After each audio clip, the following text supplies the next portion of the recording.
Hey, what's up? It's Karen San Diego. Today we are going to be talking about the scale while you're on a weight loss journey. See, the scale is like a toxic ex. We have all had that one ex that we just knew. We know they're not good for us, but we just keep going back, even though they end up hurting us every single time. Like, you just can't get enough. That's your scale. Toxic, but oh so intriguing. Here's the thing. I'm going to give you some weight loss advice.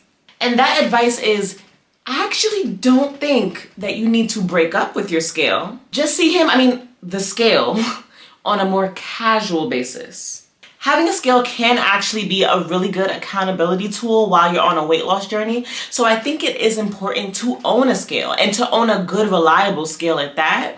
But we just should not be getting on the scale every single day or that frequently in order to maintain a healthy relationship with the scale. You can still, get on the scale from time to time, see what's going on over there, as long as you're not getting too caught up in it and you're keeping the boundaries healthy, just like your ex. This is why I'm so excited that FitTrack is sponsoring this video. I know, crazy, right? Since this video is literally about ditching the scale. But hear me out. Although I do think you need to limit your use of the scale, I think that you should have a scale, and the scale needs to be something that isn't just about how heavy your gravitational pull to the earth is, like literally just your weight, because there's so much more that you can use to measure your success or measure your progress that are not necessarily just that random number. The amazing thing about the FitTrack scale is that it is so much more than just a scale. The scale is Bluetooth enabled and connects to the Hume Health app. This app not only logs your weight when you get on the scale, but also tracks your body fat percentage, muscle mass, bone density, and a lot of other things that can impact the number on the scale that have nothing to do with fat gain or fat loss. It also sends you reminders to drink your water, reminders about sleep, and there are fitness classes right in the app so you can do exercise at home. So you're getting a lot more than just numbers on a scale. As y'all know, I don't get on the scale often. That's not my thing. I don't like to measure my success that way because I find that when I get on the scale often, I just end up feeling bad about the number and I'm not really thinking about all that goes into why the number is that way. So the thing that I personally love about this app is being able to track other things than just my weight, such as like my body fat percentage and my muscle mass and all the other things that go into why the number is that way. And for me, I've talked openly about this, but I recently did gain a little bit of weight. I gained about 7 pounds recently, and I'm 100% sure I know that the reason for my weight gain was because I've been wilding out. I've been eating a lot more than I should be eating, and primarily eating a lot more at night. And I know I should not be doing that, and that is not a part of my goals, and that is something that I'm definitely going to be fixing. And I, of course, will be documenting that. But since I had not got on the scale in about a month, I had it tracked the last time I did that. I was not only able to see the weight gain, but also I was able to see how my muscle mass and my body fat percentage were impacted by that. I previously was under the assumption that as long as I was working out, it did not matter how I was eating because I would still be building muscle and I would still be losing fat and I would still be doing all of those things as long as I was in the gym. And based off of what I'm seeing in the app, I'm seeing that that is not the case. So I was able to see by using the app since the last time I weighed in when I was eating a little bit cleaner, that my body fat did go up and my muscle mass did decrease even though I've been working out, which helped just reinforce in me the importance of my nutrition along my journey and that I cannot supplement bad nutrition with fitness. Going to the gym is not going to undo me eating pizza in the middle of the night. But when I looked into the app and saw that I had in fact gained body fat and it was not muscle, the cool thing about the Hume Health app is it was able to show me exactly what kind of fat it was that I had gained. So I was able to learn that while I did gain fat, I gained subcutaneous fat and not visceral fat. My visceral fat percentage is still pretty low. It's in the very healthy range. And I'm actually gonna go ahead and show you guys what that looked like for me. So let me pull it up. So while my overall fat did go up as a whole, it says that my subcutaneous fat is 32%, which clicking into that, you see that that is in the high range. But the thing about subcutaneous fat is the fat that we see outside on our body. So it's right under the skin. So that's your fupa. That's the arm rolls. That's all that kind of stuff. That's not necessarily harmful. It's pretty actually harmless fat, but it just is not something that we want to see. And if you scroll down in the app, you get some pretty cool things here. So one, it'll show you what subcutaneous fat is. So if I click this video right here, it'll show me what that is. They'll have somebody explaining it. I'll click it. The video that's here on the screen, that video is pretty much just explaining to you what subcutaneous fat is so that you have a good understanding of what you're looking at here. Without that video, I would have saw this number and not really had a great understanding. They give you a little description here, but the video really helps you understand what you're looking at. And then you'll also have a workout plan right here. It has a workout video to help you lose subcutaneous fat.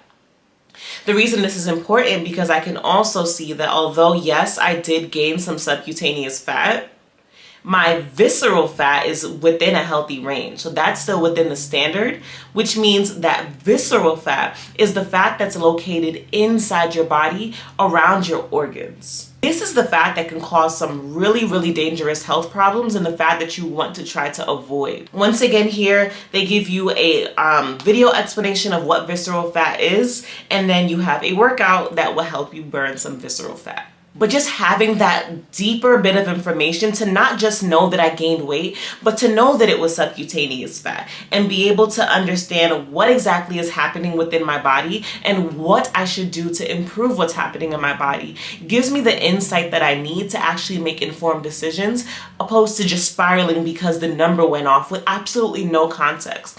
I would not have been able to know that it was not visceral fat and that it was subcutaneous fat, and that type of fat, it's really just aesthetic. Like that's the type of fat that I want to burn because I want to look good. But knowing that it wasn't visceral fat helps ease my brain a little bit, because I know that visceral fat is the kind of fat that can really mess up my health. And that is one of the main reasons that I went on this journey to try to improve my overall health. So to know that my visceral fat is still within a good range definitely helped ease the spiral. So whereas previously me looking at the scale and seeing the scale had gone up would have made me be like, oh, you know what, it's probably just muscle because I know I'd be working out. I'm actually able to look in the app and see, actually, no, it actually isn't muscle. It actually is fat. And that helps me be able to readjust with a little bit more clarity on why the scale went up instead of just assuming it was muscle, since I do work out consistently. FitTrack believes that your health should not be a guessing game. So with this scale, you can say goodbye to all the guesswork and the never-ending obsession with your weight and start really honing in on what exactly is going on in your body so you can make educated changes into your routine to better your overall health. And it isn't just about a single number.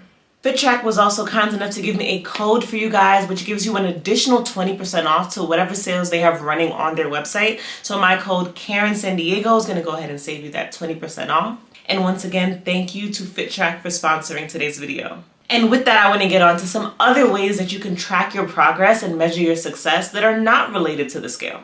And the first one is the one that for me is my biggest thing. I do this more than any other method, and that is simply trying on clothes. I've always been a type of person who doesn't like to return clothing, especially if I ordered it online from a store where I can't physically bring it back. So when I was heavier, I had a lot of clothing in my closet that never fit. It was always too small. And I held on to it because I'm like, well, one day I'll be able to fit it. I'll be able to get into it eventually, and then I'll be happy. And although at the time, no, I didn't. Look, now I was able to lose weight and get into those things.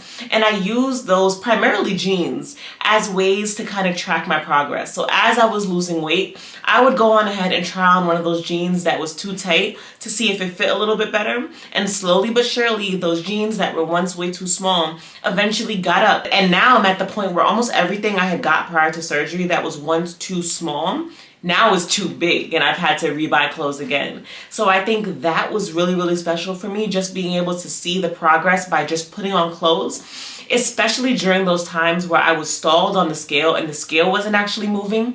I was still able to try on clothes and be like, okay, the scale hasn't moved in a week, but these pants button, and they did not button last week, so I know that I've lost some inches.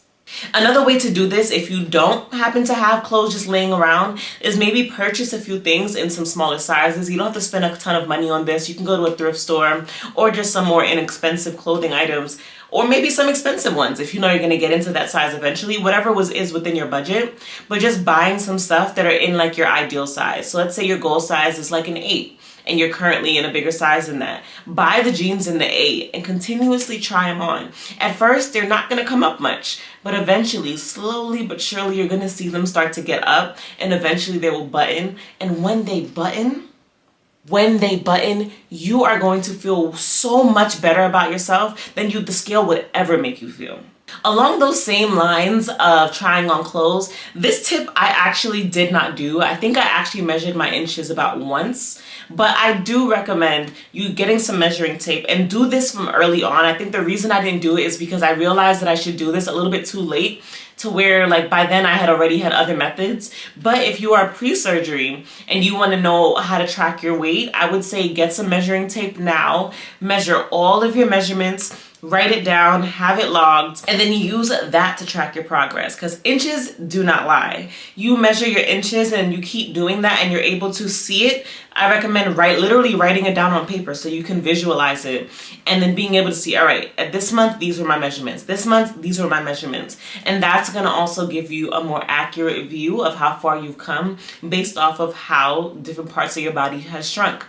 And the thing about this too is this also helps with like if you're using like a pair of jeans to track your progress. Sometimes our waist may take longer to shrink, whereas maybe like if you measure your arms, measure your thighs, measure your calves, measure your waist, measure your breasts, measure like your neck, like all these parts of your body, you'll be able to see like where majority of your weight is coming off, and you'll be able to see that it is coming off even if the scale is stalled or if the scale isn't moving as fast as you want it to move. This next one is another one of my favorites, and that is going out and getting some non-scale victories. For me, some of these have been flying on an airplane and not needing a seatbelt extender. That made me feel so good. Or I went rock climbing the other day, something that I couldn't do last time I had went to the place where the rock climbing was because they had weight limits. Things like iFly, the like indoor skydiving thing, there's a weight limit on that I know I was too big for before that I qualify for now. Roller coasters, anything that had a weight requirement that now you're under, like go experience that. Go experience things that you could not experience at a heavier weight. Those type of things are going to help you feel good about yourself and track your progress and measure your success without having to actually look at the scale, just through just experiencing your new life and seeing what life is like for you now. And throughout your journey, there's going to be non-scale victories at every single level of the journey. For me, a non-scale victory was even like being able to shop in any store. Just walking into any store and being confident that they have my size was a non-scale victory for me that like it still doesn't get old. Like walking into a store and knowing my size is there, like sometimes without even thinking about it, I still wander over to the plus size section and then realize. And even something like that helps me really see how far I've come, because I'm not only able to go into whatever store I want, but I'm also one of the smaller sizes in whatever store. And little things like that may seem silly, but it really makes the world of a difference. Next thing on my list is not exactly a way to track your weight loss, but it's more so just something else to do with your brain. Because like I said, similar to the situation I was in where I was working out, but I was eating bad, in the moment, I'm just focused on, I'm just working out, like I'm fine, I don't gotta think about food, without realizing that nutrition really is one of the most important things when it comes to weight loss. And focusing on your nutrition is going to be a great way to actually see progress without having to focus on like depriving yourself or anything like that. So for me, when I'm eating well, the way I like to think about nutrition is I still want to eat food that tastes good. How can I make a beautiful, delectable, nutritious meal that is going to not only nourish my body, it's going to taste good, and it's also going to help me achieve my goals? I spend a lot of time here on YouTube, on all the different platforms, looking up recipes, following creators who create nutritious food, and finding ways to fall in love with different types of food that are outside of my normal comfort zone. I see a lot of people asking about like, will I be able to eat the things that I love after surgery? And for me, honestly, a lot of the things that I love are just different now because I've been trying to explore finding new things to love and falling in love with nutritious food. And I think a great way to just kind of get yourself going on your journey without focusing on the scale so much is really focusing on building that relationship with food that allows you to fall in love with nutritious foods while still enjoying them, because those foods can be just as tasty. And in doing that, you're gonna help yourself not feel so deprived, because it's not like you're missing out on the foods you used to eat, because you're gonna grow to not necessarily even want those foods anymore, because you're falling in love with a whole new way of eating, and that is just as beautiful as all the foods you used to love before. Something I love doing is trying to learn how to make versions of the foods that I used to love, but in a healthier way, and getting really creative with ingredients in order to make the food that I have in my mind just come to life on the plate. And I'm finding myself kind of becoming a foodie, but in like a good way, like in a way where I'm like, all right, how can I create some creative protein recipes, some creative recipes that are going to help fuel me in the gym? Like, you looking at food for what does this food do for me? And how can I make it amazing and look amazing and taste amazing? And it's creating a whole new interest that is going to be beneficial for me and help me get to my progress goals without making me feel bad. Because I think the problem with diet culture is we end up feeling like food is the enemy when it doesn't have to be. Food is literally here to nourish us and fuel us, and we don't have to look at food like it's a bad thing. Food is great. Food is a gift given to us, and we can treat it as such and just curate beautiful, delicious meals that help nourish our body and help us achieve our goals and make it fun. And this next tip is going back to the scale, because like I said in the beginning of this video, although I think we should break up with or have a limited relationship with the scale, I do think it is important that you have one as a way to really be accountable for what's going on. Like I said, I got on that scale today and was like, oh baby, no. Reel it in. So it's important to have one. I would say a healthy amount of time to get on the scale is maybe like once a month. I think it's healthier. That's what I tend to do. And in the time between that, use the other ways of tracking. I talked about it on my Instagram story today about the weight gain, and someone gave me a great idea, and that was that since they also have a similar scale to the one that I'm using, their scale is Bluetooth enabled, and I don't know if I mentioned it, but this scale is also, the FitTrack scale is also Bluetooth enabled. So a great thing you could do is connect to the scale and then get on the scale, but don't even look at what it says. Just use it as a way to track what you're weighing without having to actually know. Like, you have it tracked, you got on the scale, and you know it's logged in your phone, but you don't have to necessarily always go and track and look at it. For me, I would rather just get on it once a month, and that's why this tip that I'm about to share is, in the time between the month that you're weighing yourself, have someone hide the scale from you so that you are not so eager to get on it. For me, I don't do this anymore because I naturally just get on it once a month. Prior to that though, in the beginning of my journey, I used to have my husband hide the scale from me, and I would tell him, like, for a week or 2 weeks or a month, whatever it was that I wanted the scale hidden, do not give it to me. No matter if I beg, no matter what I say, do not give the scale to me. And he wouldn't. Another trick that I tried during that time when I didn't have him hide the scale is, I'm 5'3". I'm short, so I would put the scale up somewhere high. That way, for me to get the scale, I would have to like get out a ladder and go get it. And by the time I did all of those steps to go get it, I would have reasoned with myself and knew that I wasn't supposed to have it yet. So regardless of what method you want to take, if you live alone, the ladder thing could help. Or if you have someone that can hide it for you, have them hide it from you. But regardless, just getting on the scale fewer times so that in the middle of you getting back on to see where you're at, you're able to focus on all the other things that lead into your progress and all the other ways to measure your success without only being reliant on the scale.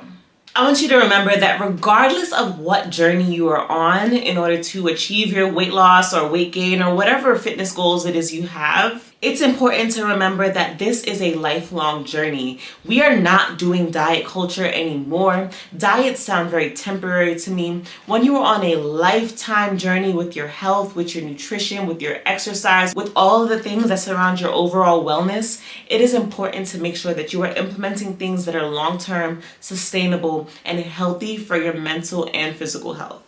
And the best way to make sure that you are ensuring that whatever method you choose is good for your mental and physical health is to make sure that you are choosing something that allows you to be kind to yourself and not so hard on yourself. Remember that you are human. Weight is going to fluctuate. Your sizes are going to fluctuate. All of these things that we are using to measure how well we are doing are going to fluctuate. It is normal. It is going to happen. It can be expected. But we can control what we can control. And that's making sure that we are trying our best to make healthy choices every day. And even on those days where we don't make the healthiest of choices, because they happen, we know how to reel it back in, use our accountability partner to see where we're at, but not allow this to send us into a spiral to where we're not able to reel it back in. And trust me, I've been there. I've done it before too, but we are not doing that anymore. We're being kind to ourselves. We're treating ourselves with love and care. And we're going to not break up with the scale, but limit our interactions with the scale so that we are able to focus on all of the other things that help us determine how successful we are in our journey and where we're at in our journey. But that's it for this video. I hope you enjoyed it. If you have some tips that you would like to share with our community here on how you like to measure your success, or anything I didn't mention in this video that would be helpful to someone else who is on a journey and trying to limit their exposure to the scale, go ahead and leave it down in the comments. Let's start a little discourse there, because I'm sure that there's some stuff I left out. I don't know everything. I'm still learning. I'm still on this journey just like you are. So if you got something that I don't know, go ahead and put it in the comments. Help me out, help everybody else out. And until next time, I will see you in my next video. Where in the world is Karen San Diego? From BK to Belly, it's anywhere she say so. She changing your life, can see it straight through her eyes.